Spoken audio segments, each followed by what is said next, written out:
वागीषाद्य सुमनसः सर्वार्थनाम उपक्रमे यन्नत्वा कृतकृत्यस्यो तन्नमामि गजाननं दोर्भिर्युक्ता चतुर्भिस्फटिकमणिमयीमक्षमाला दधाना हस्तेनैकेन पद्मं सितमपि च शुकं पुस्तकं चापरेण भासा कुन्देन्दुशङ्खस्फटिकमणिनिभा भासमाना समाना सा मे वाग्देवतेयं निवसतु वदने सर्वदा सुप्रसन्ना कूजन्तं राम रामेति मधुरं मधुराक्षरम् आरुह्य कविताशाखां वन्दे वाल्मीकिकोकिलम् आपदामपहर्तारं दातारं सर्वसम्पदां लोकाभिरामं श्रीरामं भूयो भूय नमाम्यहम् यत्र यत्र रघुनाथकीर्तनं तत्र तत्र कृतमस्तकाञ्जलिं बाष्पवारि परिपूर्णलोचनं मारुतिं नमत राक्षसान्तकम् असाध्यसाधकस्वामिन् असाध्यं तव किं वद रामदूतकृपासिन्धो मत्कार्यसाधय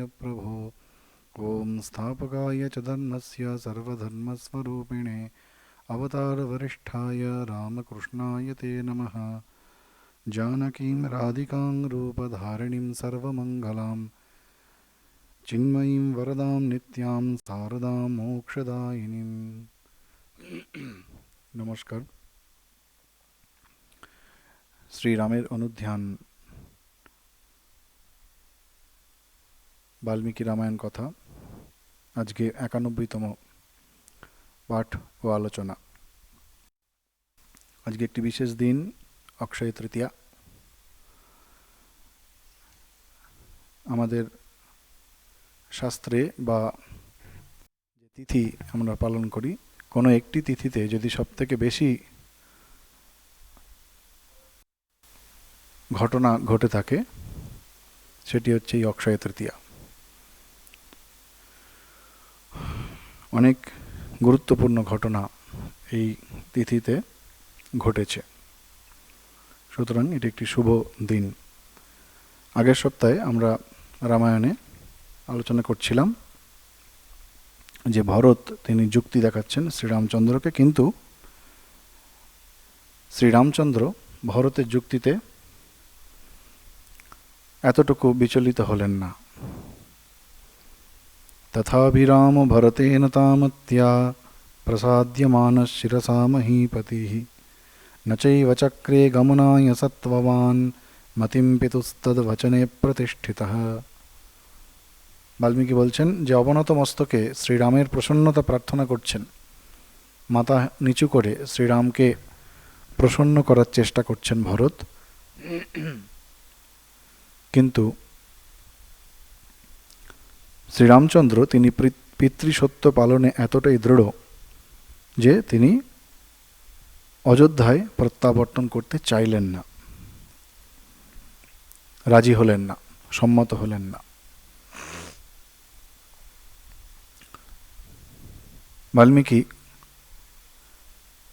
তারপরে বলছেন যে এই যে রামের দৃঢ় প্রতিজ্ঞতা এবং অযোধ্যায় না যাওয়া, এই দুটিতে অযোধ্যাবাসী যারা সেখানে ছিলেন ভরতের সঙ্গে, তারা যুগপদ আনন্দিত হলেন, আবার শোকে অভিভূত হলেন। ভারী সুন্দর একটি শ্লোকের মাধ্যমে তিনি বর্ণনা করছেন।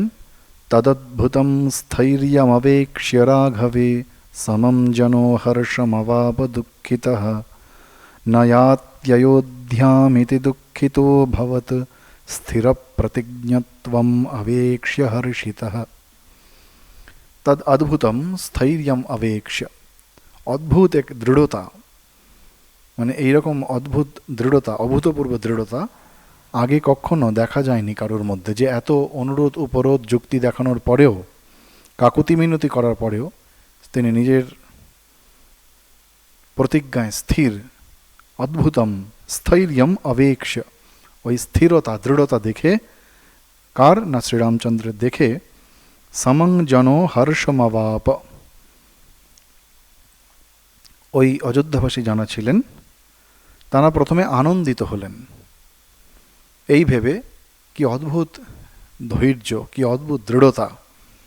টিকাকার বলছেন অদ্ভুত এই স্থিরতাকে বলছেন প্রাকৃত বিলক্ষণম। প্রাকৃত মানে সাধারণ, সাধারণ মানুষ তাদের থেকে বিলক্ষণম, তাদের থেকে সম্পূর্ণ আলাদা, যেটি সাধারণের মধ্যে দেখা যায় না। যিনি সাধারণের মধ্যে মানুষের মতো আচরণ করেন না, তিনি অসাধারণ। কিন্তু পরে আমরা একটা জায়গায় আজকে পাবো যে তার উল্টো মানে করা, অর্থ করা হচ্ছে। তো সাধারণ মানুষ সাধারণত অনেক উপরোধ অনুরোধ করলে আদর্শের সঙ্গে আপোষ করে নেন বা সত্যের সঙ্গে আপোষ করে নেন, কিন্তু অবতারাদি পুরুষ শ্রীরামচন্দ্রের মতো তিনি কিন্তু আপোষহীন, আনকম্প্রোমাইজিং, যেটাকে আমরা ইংরেজিতে বলি। তো তিনি কোনো আপোষ করছেন না। সেই জন্য তাঁর এই আপোষহীন মনোভাব দেখে অযোধ্যাবাসী অত্যন্ত হর্ষিত, কিন্তু একই সময়ে দুঃখিত। তারা দুঃখিত কেন? নয়াতি অযোধ্যাম, তিনি তো অযোধ্যায় ফিরে যাচ্ছেন না। দুঃখিত অভবত, এই দৃঢ় প্রতিজ্ঞতার জন্যই তিনি অযোধ্যায় যাচ্ছেন না। সুতরাং সেইটি ভেবে আবার একই সঙ্গে তারা দুঃখিত হলেন। স্থির প্রতিজ্ঞাত্বম অবেক্ষ্য হর্ষিত।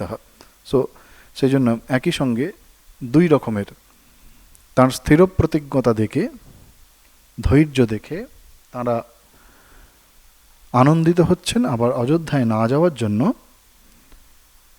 তারা দুঃখিত হচ্ছেন। এখন শুধু তো যাব না বললে হবে না, যুক্তি দেখাতে হবে। ভরত যে যুক্তিগুলো দেখিয়েছেন সেগুলিকে খণ্ডন করতে হবে। তাই শ্রীরামচন্দ্র ভরতের যুক্তিগুলো এবার খণ্ডন করছেন।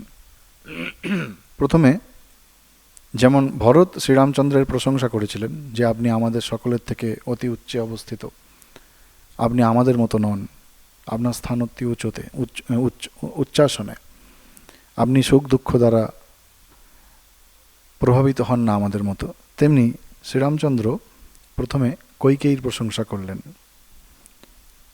বলছেন তুমি কৈকেয়ীর গর্ভজাত পুত্র, তাই খুব সুন্দর কথা বলেছো, তোমার কথা বলা, তোমার যুক্তি এগুলো যোগ্য। তারপরে এইবার তিনি কারণ বলছেন। আমরা একদম যখন বনবাসে শ্রীরামচন্দ্র যাচ্ছেন সেই সময় সম্ভবত আলোচনা করেছিলাম যে তাঁর এই আচরণের পিছনে যুক্তিটি কি।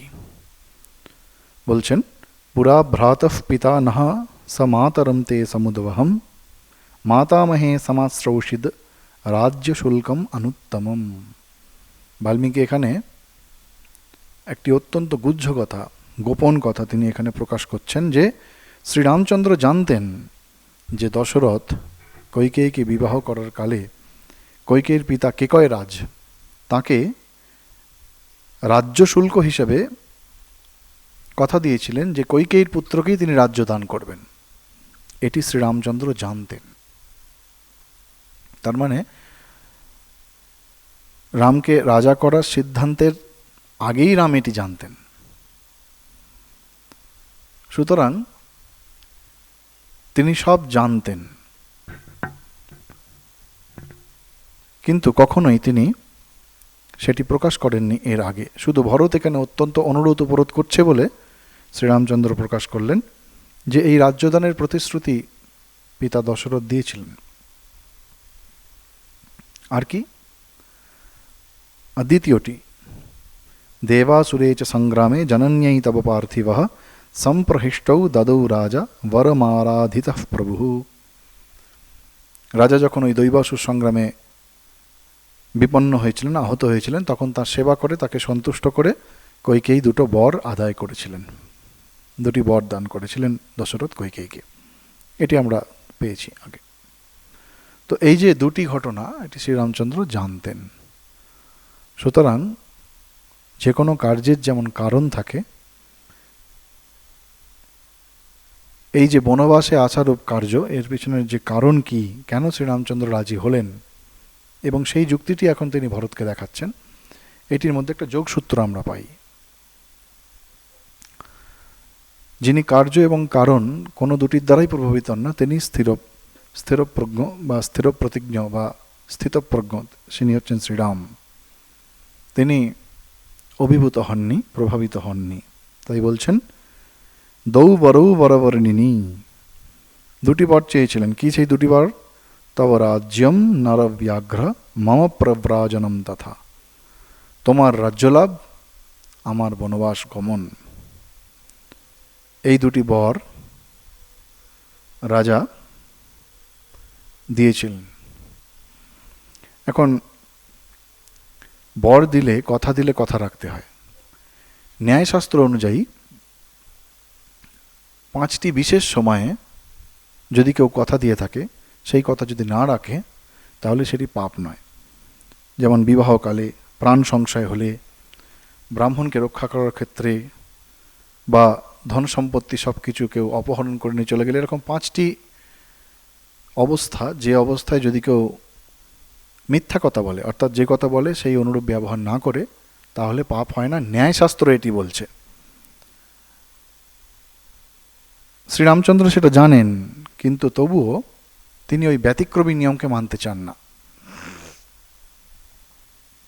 দশরথ তার বিবাহকালে রাজ্যদানের প্রতিশ্রুতি করেছিলেন, আর তার যখন প্রাণ সংশয় হয়েছিল সেই সময় কইকেয়ী সেবায় সন্তুষ্ট হয়ে তাকে দুটি বর দিয়েছিলেন। সুতরাং দশরথ যে শ্রীরামচন্দ্রকে বলছিলেন তুমি আমাকে কারাগারে বদ্ধ করে এই রাজ্য দখল করো, তার পেছনে তিনি এই যুক্তিগুলোর কথা ভেবেছিলেন যে ন্যায়শাস্ত্র অনুযায়ী বিবাহকালে বা প্রাণ সংশয়কালে যদি কেউ কোনো কথা বলে পরে সেটি না রাখে, তাতে কোনো পাপ হয় না। কিন্তু শ্রীরামচন্দ্র সেটি, ওই ব্যতিক্রমী নিয়মটা মানতে রাজি নন।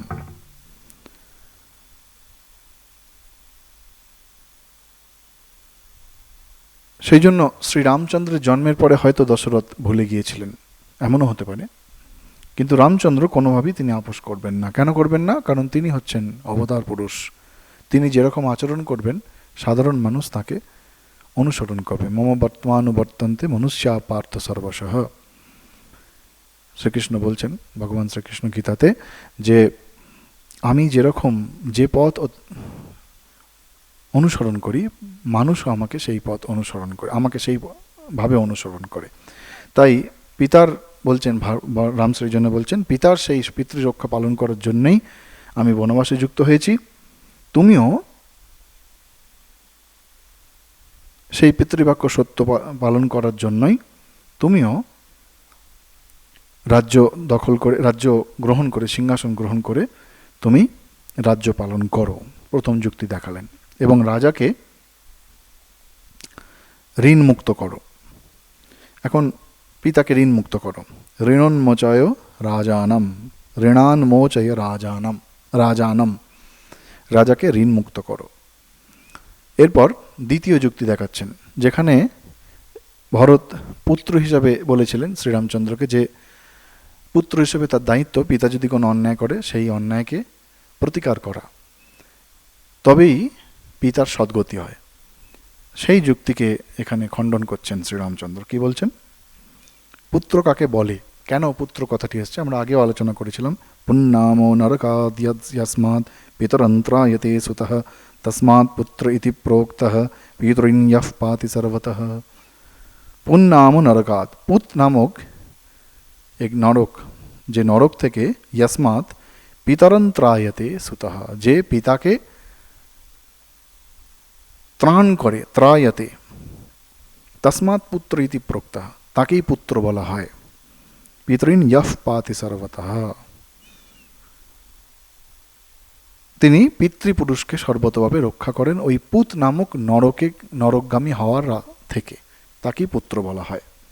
এবং সেই জন্যই কি করে রক্ষা করে, সেই রক্ষা করার জন্যই গয়াতে গিয়ে পিণ্ডদান করায়। শ্রীরামচন্দ্র বলছেন, কত বছর আগে রামায়ণে বলা হয়েছে, এষ্টব্যা বহবঃ পুত্রা গুণবন্তো বহুশ্রুতাঃ তেষাং বৈ সমবেতানাম অপি কশ্চিৎ গয়াম ব্রজেত। এষ্টব্যা বহবঃ পুত্রা গুণবন্তো বহুশ্রুতা। এই জন্য আগেকার দিনে অনেকগুলি পুত্র সন্তানাদি থাকতো রাজাদের বা পিতার। তার কারণ কি? অন্তত একজন, তেষাং বৈ সমবেতানাম অপি, অন্তত তাদের মধ্যে একজন গয়ায় গিয়ে কশ্চিৎ গয়াম ব্রজেত, ওই পিণ্ডদান করবেন পিতৃপুরুষের উদ্দেশ্যে। তার মানে সব পুত্র যদি নাও পারে অন্তত একজন পুত্র করবে। এখন ঘটনাচক্রে দশরথ তাঁর জ্যেষ্ঠ পুত্র শ্রীরামচন্দ্রকে বনবাসে পাঠিয়েছেন, তো অন্তত একজন পুত্রকে তো রাজ্য পালন করতে হবে। এই যুক্তিটা এখানে শ্রীরামচন্দ্র দিচ্ছেন যে তুমি হচ্ছে সেই পুত্র, তোমাকে রাজ্য পালন করতে হবে। এবং পিতার নরকে যাওয়া মানে কি, যদি তাঁর বাক্য বা তিনি যা বলেছেন সেই অনুযায়ী আমরা আচরণ না করি তাহলে তিনি নরকগামী হবেন। সুতরাং যেহেতু তিনি আমাকে বনে যেতে বলেছেন এবং তোমাকে রাজ্য পরিচালনা করতে বলেছেন, আমাদের তাঁর পিতার কথা শোনা উচিত, না হলে তিনি নরকে যাবেন। আর তিনি যদি নরকে যান তাহলে আমাদের পুত্র হয়ে লাভ কি? মোক্ষম যুক্তি দেখাচ্ছেন শ্রীরামচন্দ্র। আরেকটি জিনিস এখানে আছে, সেটি হচ্ছে এখন যদি কথা ওঠে, ঠিক আছে, কিন্তু শ্রীরামচন্দ্র তো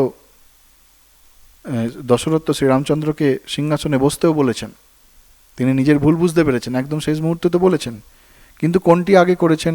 আগে তিনি কেকয়রাজকে কথা দিয়েছেন, তারপর কৈকেয়ীকে কথা দিয়েছেন, তারপরে কৈকেয়ীকে সেই অনুযায়ী বর দিয়েছেন, তারপরে ভুল বুঝতে পেরে শ্রীরামচন্দ্রকে বলছেন রাজ সিংহাসনে বসো। সুতরাং কোনটি পূর্বে হয়েছে না আগের গুলি? সেই জন্য সেইটি প্রথম এবং প্রধান পালনীয়। সুতরাং এইসব বলে তিনি বলছেন, হে বীর, তুমি অযোধ্যায় ফিরে যাও। অযোধ্যাম গচ্ছ ভরত প্রকৃতি উপরঞ্জয়। তুমি অযোধ্যায় ফিরে যাও, আর আমি গভীর দণ্ডকারণ্যে প্রবেশ করব। দণ্ডকারণ্যম অবিলম্বয়ন, আমিও এক্ষুনি দণ্ডকারণ্যে প্রবেশ করব। আমরা পরে দেখতে পাবো যে ভরত চলে যাওয়ার পরে শ্রীরামচন্দ্র এই চিত্রকূট ত্যাগ করে, কারণ চিত্রকূটে অনেক মুনি ঋষিরা, অনেক সাধারণ মানুষজন আসতে পারবে, কিন্তু দণ্ডকারণ্য হচ্ছে গভীর বন। বর্তমানে মধ্যপ্রদেশের সীমান্ত থেকে মহারাষ্ট্র প্রবেশের সময় থেকে ওই জায়গাটা তখনকার সময় দণ্ডকারণ্য, যেটি নাসিক অবধি প্রায় বিস্তৃত। বলছেন, ত্বম রাজা ভরত ভব স্বয়ং নরাণাম বন্যানাম অহমপি রাজান মৃগাণাম গচ্ছত্বং পুরবরমদ্য সম্প্রহৃষ্টঃ সংহৃষ্টস্ত্বমপি দণ্ডকান প্রবেক্ষ্যে। বলছেন, হে ভরত, তম রাজা ভরত ভব স্বয়ং নরাণাম, তুমি মানুষের রাজা হও, তুমি মানুষের রাজা হও, তুমি অযোধ্যায় ফিরে গিয়ে এই জনসাধারণের যত্ন নাও, তাদের রাজা হও তুমি। আর আমি কি করব? বন্যানাম অহমপি রাজানান মৃগাণাম, আমি এই বনেতে বন্য পশু পাখি বন্য প্রাণীদের রাজার রাজা হব।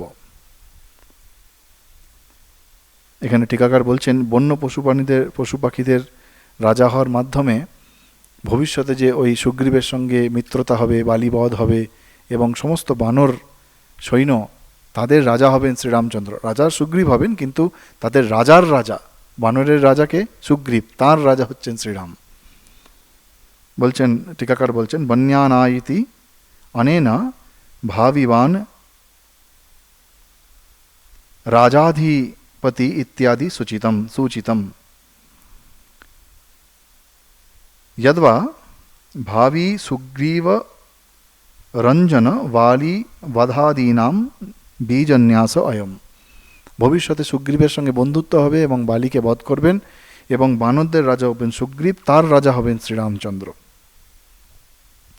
বন্যানাম অহমপি রাজারান মৃগাণাম, অর্থাৎ মৃগ মানে এখানে হচ্ছে, টিকাকার বলছেন বানরদের কথা বলছেন, যে বানরের রাজা সুগ্রীব, তার রাজা। সুতরাং এই যে বলছেন রাজার রাজা, বন্য প্রাণীদের রাজার রাজা হব আমি, অর্থাৎ ওই বানরের রাজার রাজা হবেন শ্রীরামচন্দ্র। এরপর বলছেন, ছায়ান্তে দিনকরভাহ প্রবাধমানম বর্ষত্রম ভরত করোতু মূর্ধ্নিশীতাম এতেষাম অহমপি কাননদ্রুমাণাম ছায়ান্তাম অতিশয়িনীম শনৈঃ শ্রয়িষ্যে। ভরতকে তিনি রাজ্য পালনের জন্য বলছেন, তুমি রাজছত্রের নিচে অবস্থান করে তুমি রাজ্য শাসন করো, আর আমি তরু ছায়ার নিচে, বনের যে জঙ্গলের যে বৃক্ষ, সেই বৃক্ষ আদি তরু ছায়া, তার নিচে আশ্রয় গ্রহণ করে আমি বনবাসে থাকব। এই বলে ভরতকে তিনি খণ্ডন করলেন। ভরত পারছেন না যখন দেখলেন, তখন সেখানে যে সমস্ত ঋষি মুনি তারা হাজির হয়েছিলেন, তাদের মধ্যে নাস্তিক দর্শন মার্গী জাবালি নামক এক ঋষি ছিলেন। জাবালি, তো সেই জাবালি তিনি হচ্ছেন নাস্তিক দর্শন মার্গী। তিনি শ্রীরামকে বিভিন্ন যুক্তি দেখালেন যেগুলো ধর্মবিরুদ্ধ। ধর্মাপেতমিদম বচঃ। এখন এই যে নাস্তিক দর্শন, এইটি সম্বন্ধে একটু জানা প্রয়োজন, যে আমাদের যে ভারতীয় দর্শন, এই ভারতীয় দর্শন প্রধানত দুটি ভাগে বিভক্ত করা হয়েছে। সেই দুটি ভাগ করার কিসের দ্বারা ভাগ করা হয়েছে না, যে সমস্ত দর্শন বেদকে প্রতিপাদ্য হিসাবে মানে, বেদের প্রতি অর্থাৎ শ্রুতির প্রতি, শ্রুতি বাক্যের প্রতি তাদের অকুণ্ঠ নিষ্ঠা, শ্রদ্ধা, বেদ বাক্য মেনে চলে, তাকে বলা হয় আস্তিক্য দর্শন। আর যে দর্শনগুলি বেদকে মানে না, তাকে বলা হয় নাস্তিক দর্শন। একটি আস্তিক দর্শন, একটি নাস্তিক। আস্তিক নাস্তিক কথাটা আমরা জানি সাধারণভাবে, ঈশ্বরে বিশ্বাসী তাকে আস্তিক বলা হয়, যে বিশ্বাস করে না তাকে নাস্তিক বলা হয়। তো এখানে যে দর্শনগুলি বেদকে প্রতিপাদ্য হিসেবে মানেন, অর্থাৎ সেই দর্শনের সমস্ত কিছুর যখনই কোনো আলোচনা হবে, বেদ কি বলছে, শ্রুতি কি বলছে, উপনিষদ, সেটিকে তারা প্রামাণ্য হিসাবে মেনে নেন। আর যে দর্শন সেটি করেন না, সেটিকে নাস্তিক দর্শন বলা হয়। এখন এই আস্তিক দর্শন আবার 6টা ভাগে বিভক্ত, যেটাকে আমরা স্বরদর্শন বলি। গানে আছে, শ্রীরামকৃষ্ণদেবের কথামৃততে আমরা পাই, কে জানে রে কালী কেমন, স্বরদর্শনে না হয় দর্শন। তো সেই স্বরদর্শন কি? সেই স্বরদর্শন সাংখ্য, পাতঞ্জল, ন্যায়, বৈশেষিক, পূর্বমীমাংসা, উত্তর মীমাংসা, 6টি। সাংখ্য কি? সেটি হচ্ছেন কপিল মুনি প্রবর্তিত করেছিলেন সাংখ্য। সেখানে প্রকৃতি এবং পুরুষ এই দুটি ভাব আছে, সেটি হচ্ছে সাংখ্য। পুরুষকে সেখানে প্রকৃতির সঙ্গে সম্পূর্ণরূপে বিয়োগ ঘটিয়ে পুরুষ অবস্থা প্রাপ্ত করা, সেটি হচ্ছে সাংখ্যযোগ। পাতঞ্জল, এই সাংখ্য পাতঞ্জল খুব কাছাকাছি। পতঞ্জলি মুনি তিনি ওই যোগদর্শন, যেটিকে যোগ দর্শনও বলা হয়, সেখানে চিত্তবৃত্তি নিরোধ এবং ঈশ্বর, এই দুটি আছে। এগুলি সব কিন্তু বেদকে মানে। এরপর ন্যায় হচ্ছেন গৌতম ঋষি, তিনি ন্যায় প্রবর্তন করেন, যুক্তিবিদ্যা, যেখানে লজিক আমরা যেটাকে বলি, জ্ঞান মার্গ। বৈশেষিক, এটি কণাদ তিনি প্রবর্তন করেন, সেখানে ওই অনুবাদ, পরমাণুবাদ, জগতের বিভিন্ন উপাদান, এই সবগুলোর কথা বলা হয়েছে। ন্যায় বৈশেষিক খুব কাছাকাছি। পূর্ব মীমাংসা জৈমিনী তিনি প্রবর্তন করেন, সেখানে বেদের যে কর্মকাণ্ড বেশিরভাগটা হচ্ছে এই পূর্ব মীমাংসার অন্তর্গত। আর উত্তর মীমাংসা বা বেদান্ত, যেটি বাদরায়ণ ব্যাসদেব তিনি ব্রহ্মসূত্র রচনা করে উপনিষদ ব্রহ্মতত্ত্বের আলোচনা। এই 6টি দর্শন, এটি হচ্ছে স্বরদর্শন বা আস্তিক্য দর্শন। সাংখ্য, পাতঞ্জল, ন্যায়, বৈশেষিক, পূর্ব মীমাংসা, উত্তর মীমাংসা। আর নাস্তিক দর্শন, যেটি বেদকে প্রামাণ্য হিসেবে মানে না, সেটি হচ্ছে 3টি। একটি হচ্ছে চারবাক, দ্বিতীয় হচ্ছে জৈন দর্শন, তৃতীয় হচ্ছে বৌদ্ধ দর্শন। চারবাক সেটা কি না, এই বস্তুবাদী, যারা ইন্দ্রিয়গ্রাহ্য জিনিসগুলোকেই একমাত্র ঠিক মনে করেন, ইন্দ্রিয়াতীত ব্যাপারে তারা কিচ্ছু মানেন না, তারা হচ্ছেন চারবাক। দ্বিতীয় হচ্ছে জৈন দর্শন, এরা আত্মাকে মানে, আত্মা বলে আছে কিছু একটা মানে, কিন্তু বেদকে মানে না। আর বৌদ্ধ দর্শন, যেটা অনিত্যবাদ, শূন্যবাদ বা ক্ষণিকবাদ, এরা আবার আত্মার অস্তিত্বকেও মানে না। এই 3টি নাস্তিক দর্শনের মধ্যে এখানে যে এই জাবালি, তিনি হচ্ছেন এই চারবাকপন্থী। চারবাক, চারবাক কথাটি এসেছে চারুবাক, মানে যারা খুব মিষ্টি মিষ্টি কথা বলে বলে আমাদের মনটাকে প্রসন্ন করে, কিন্তু ধর্মতত্ত্ব বা ওই রকম কোনো কিছু ধার ধারে না, এবং তারা বেদকে মানে না, তাদেরকে বলা হয় চারবাক। এই চারবাক দর্শনের অন্তর্গত হচ্ছেন এই জাবালি। সেই জন্য চারবাক দর্শনটা একটুখানি বুঝতে হবে। মূলত এটি হচ্ছে জড়বাদ, চৈতন্যকে মানে না। বেদান্ত যেমন বলছেন যে আমরা সকলের মধ্যে সেই চৈতন্য রয়েছে, কোথাও বেশি প্রকাশ, কোথাও কম প্রকাশ। এই জড়বাদ, চারবাক, এরা কিন্তু আত্মা বা পরমাত্মা এইসব কিছুকে মানে না। এরা মনে করে যে যেমন একটা দেহ জন্মেছে মারা যাবে, চৈতন্য শেষ হয়ে যাবে, এরা এরকম মনে করে। আর এরা শুধু প্রত্যক্ষ প্রমাণকে নেয়। অনেকগুলি প্রমাণ আছে, প্রত্যক্ষ, পরোক্ষ, অনুমান, শাস্ত্র, এই সব প্রমাণগুলোকে এরা মানে না। এরা শুধু প্রত্যক্ষ মানে, যা দেখছি শুনছি ওইটি বিশ্বাস করবো, তার বেশি কিছু নয়। অর্থাৎ প্রত্যক্ষ সেটি হচ্ছে আমাদের ইন্দ্রিয়ের সঙ্গে যুক্ত। আমরা চক্ষু দিয়ে যেটি দেখছি, কান দিয়ে যেটা শুনছি, স্পর্শ করে যেটা অনুভব করছি, ঘ্রাণ নিচ্ছি, স্বাদ নিচ্ছি, শুধু এই পঞ্চেন্দ্রিয় গ্রাহ্য যে বিষয় সেইটিকেই এরা স্বীকার করে। মন দিয়ে, বুদ্ধি দিয়ে, আমাদের ভিতরে যে চৈতন্য শক্তি রয়েছে তাই দিয়ে আমরা যে অনুভব করি সেগুলোকে মানে না। আর কি সুখবাদ, এরা সবসময় সুখ খুঁজে বেড়ায়।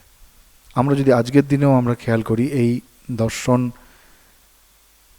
এই দার্শনিক চিন্তায় বিশ্বাসী মানুষ বা গোষ্ঠী এখনো আছে আমাদের সমাজে, কিছুই মানবে না। তো এই সুখবাদ মানে এরা সবসময় সুখের খোঁজে যায়। একটা খুব অদ্ভুত সুন্দর একটা শ্লোক আছে এই চারুবাকদের বলা হয়, যাবৎ জীবেত সুখং জীবেত ঋণং কৃত্বা ঘৃতং পিবেত। যতদিন বাঁচবো সুখে বাঁচবো, দরকার হলে ধার করেও ঘি কিনে খাবো, ধার করেও খাবো, কিন্তু যতদিন বাঁচবো সুখে বাঁচবো। কেন? কারণ এরা পরজন্ম মানে না, পুনর্জন্ম মানে না। যা হবে এই জন্মে, ধার করে কোটি কোটি টাকা ধার করে চলে যাব, আমি চলে যাব, আমি হয়ে গেল, মিটে গেল, আমার পরে কে ভুগলো না ভুগলো নিয়ে আমার দরকার নেই। সুতরাং আমি কার কি কষ্ট হলো, সুবিধা হলো, অসুবিধা হলো আমি দেখবো না, আমি সুখ ভোগ করে নিলাম। মানে একদম চরম, যাকে বলা হয় স্বার্থপর। মৃত্যুকেই চরম ধরে নেয়, মারা গেলাম মানে শেষ, তারপরে আর কিছু নেই। আর লৌকিক সুখ, তারা ইহলৌকিক সুখ নিয়ে সবসময় ব্যস্ত, পারলৌকিক কোনো কিছুকে তারা বিশ্বাস করে না। সেই জন্য এটাকে লোকায়ত দর্শনও বলা হয়। তো এই চারুবাকপন্থী হচ্ছেন এই জাবালি। তিনি তার যুক্তিগুলো ঠিক একদম সেই রকম। প্রথমেই বলছেন যে তুমি অত্যন্ত বুদ্ধিমান, কিন্তু তুমি সাধারণ মানুষের মতো কথা বলছো। এই যে কিছুক্ষণ আগে বলছিলাম প্রাকৃত বিলক্ষণম, টিকাকার বলছেন যে তার মধ্যে সেই স্থৈর্য ধৈর্য দেখে অযোধ্যার মানুষ স্তম্ভিত এবং আনন্দিত পর্যন্ত হয়েছে। কারণ সাধারণ মানুষের পক্ষে এই রকম পরিস্থিতিতে এত স্থির প্রতিজ্ঞ থাকা সম্ভব নয়। কিন্তু সেটিকে জাবালি বলছেন প্রাকৃতস্য নরস্য এব হি আর্য বুদ্ধেহে তপস্বিনঃ। তুমি সাধারণ মানুষের মতো কথা বলে অর্থহীনভাবে চিন্তা করছো কেন? তারপরে বলছে আরে কে কার পুত্র, কে কার মাতা, কে কার পিতা? প্রাণী জন্মেছে, প্রাণী মারা যাবে। সুতরাং তোমার পিতা মারা গেছে, তার কথা রাখতে হবে, তার কি দরকার? মাতা পিতা এগুলো যারা বিচার করে বেশি তারা পাগলের মতো, উন্মত্ত ইবসগ্নেয়। অর্থাৎ মাতা পিতার কথা যদি শোনা হয় বা সেই মাতা পিতার কথার প্রতি যদি গুরুত্ব দেওয়া হয়, তাহলে সেটা পাগলের লক্ষণ বলা হচ্ছে। আজকের দিনে কিন্তু এই ভাব অত্যন্ত প্রবল। বিশেষ করে আমাদের এই বর্তমান প্রজন্মের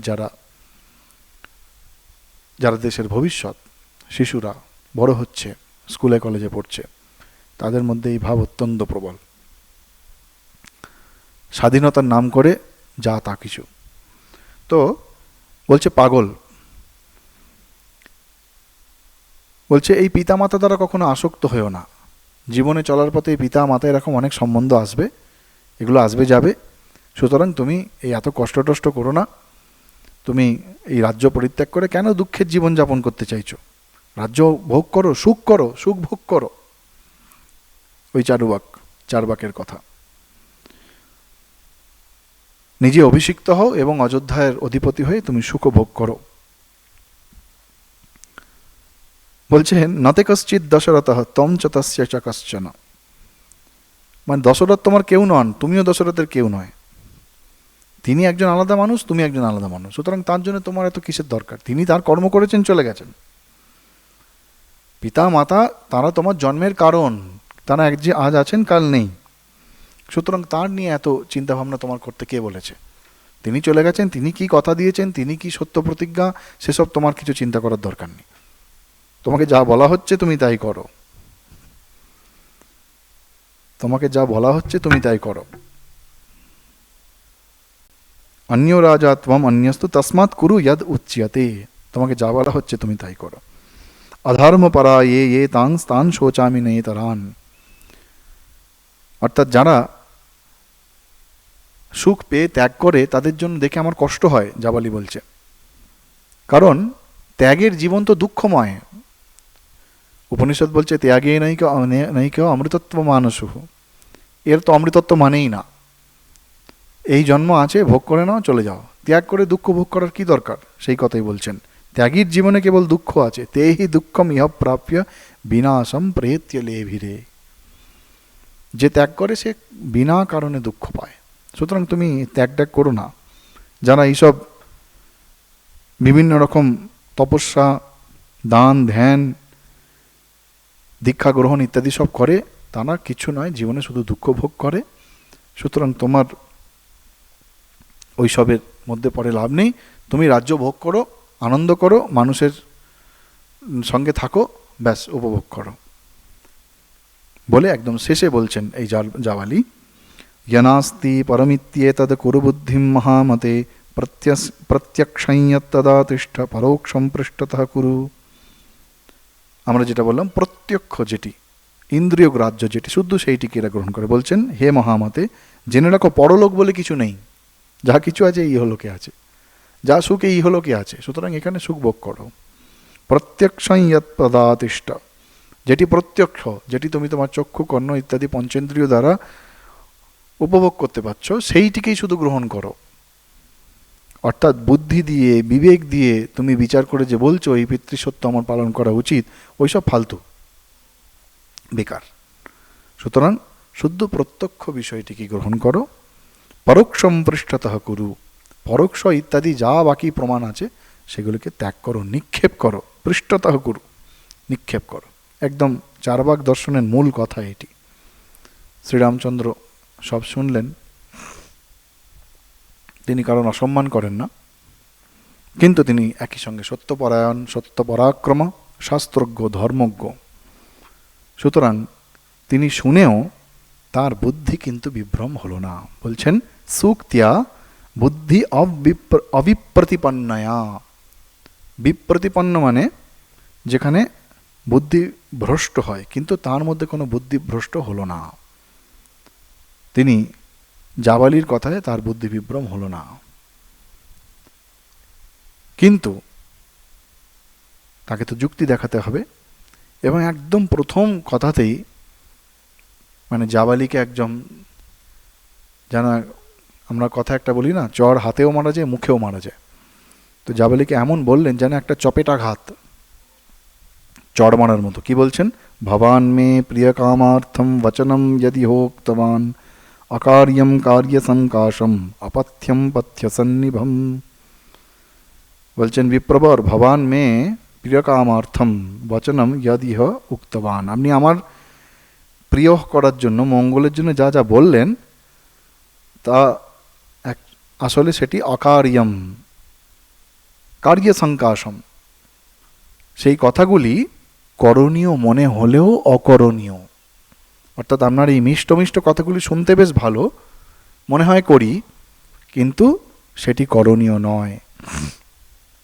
অপথ্যম পথ্য সন্নিভম, এবং কল্যাণজনক মনে হলেও সেটি অকল্যাণকর। একদম প্রথম কথাতে জাবালিকে চুপ করিয়ে দিলেন যে আপনার কথাগুলি শুনতে খুব ভালো, কিন্তু না সেটি করণীয়, না সেটি কল্যাণকর, অকরণীয়, অকল্যাণকর। শুনতে ভালো।